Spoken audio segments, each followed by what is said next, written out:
This is Tallinn Binge Disc 3. In case you haven't seen the first disc yet, I suggest you to watch them before proceeding. You've seen them already? Then we shall continue.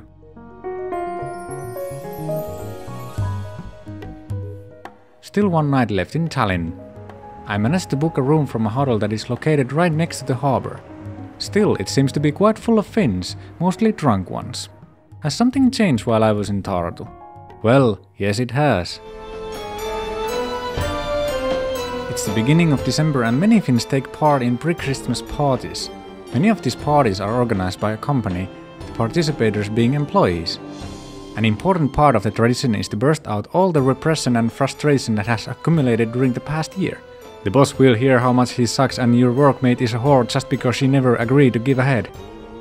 At least this overly dramatic and passionate tradition proves that Finns aren't emotionless people, more like the opposite. Nevertheless, I guess this tradition is famous because it helps to steam out all hard feelings. Next year everyone begins with a blank desk, and if someone does remember something, he or she pretends that nothing happened. How sweet and kind indeed.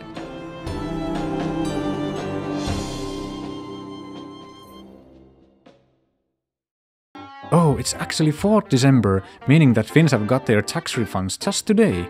This is magnificent time to either celebrate or buy booze from here. And even I have more money now to invest because of this. Oh yeah, before I can go shopping, I must get Erno back. You might wonder how can I make Erno calm after I abandon him like this. Well, it's not that difficult because the thing he considers to be the most important on this whole trip is still undone. And that of course is a visit to a booze store, which is something that he can't do on his own. In addition, I think a few days in a locker gave him some time to recover from that severe intoxication.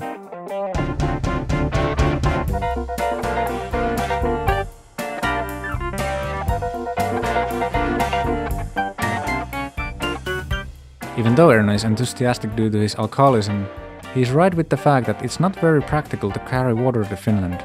It's also true that this is a rare opportunity because vodkas as strong as this aren't available in Finland at all. It's allowed to bring from here though, at least with the ferry.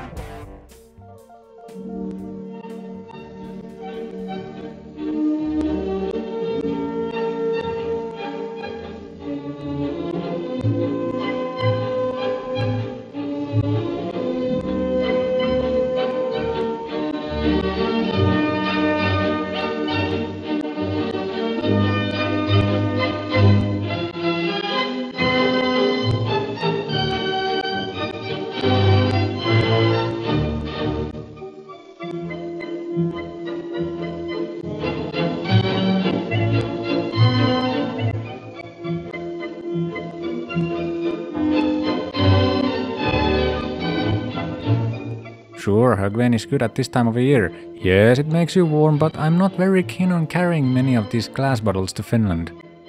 We can buy decent mulled wine from there as well, it's not necessary to buy it here. Kannukuk, where is my kannukuk? Ah, here you go. I'll tell you, this is one of the best liquors I've ever drunk, made from real berries. It's pretty strong, 45% of alcohol, but the taste is well balanced. Berries, sugar and alcohol, all three taste just as much. Definitely not for binge drinking. Even though the name and picture features a cock, I'll never give any of this to Erno. Ironic, isn't it?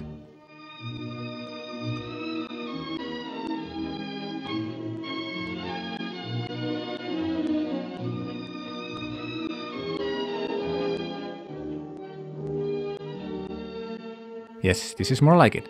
It was something like this that you saw in the ad, right? Well, let's see if this is the cheapest brand of this kind over here. Whinge, 26.69 euros. This seems to be the best choice. Pure Estonian vodka with a good price. And then... one Livinmaa Balsam too, another fine liquor. Estonians really know how to make them. A good salesman recognizes a potential regular. Erno definitely looks like one, no wonder he got an Alcoralli loyalty card. There's a map on the backside of the card, so you can find the store right from the harbour, even if you're drunk.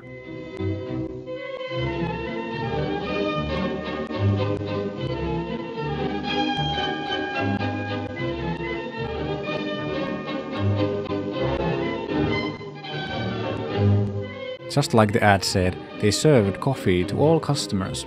Too bad it isn't Finnish coffee. Yeah, I know it's not fair to expect such a thing here. This is Estonia after all.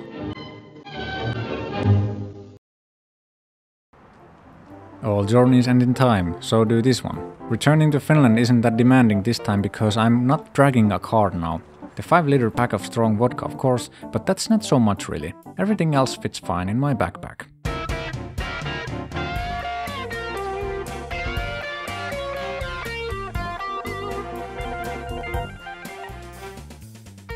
Once upon a time, Finns tended to blame Estonians for most car thefts because many stolen Finnish cars were found in Estonia, which of course was used for a campaign to attract Finnish tourists. Come to Estonia, your car is already here. Years go by and it still works, only the bait changes. Come to Estonia, your booze is already here. At least Erno buys it, all of it.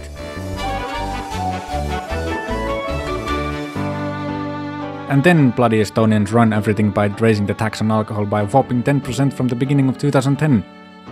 But they must still attract Finnish tourists, mustn't they? What will be the next bait for Finns? Sauerkraut? Torturing instruments? Or perhaps gingerbreads? I'll tell you when I find out.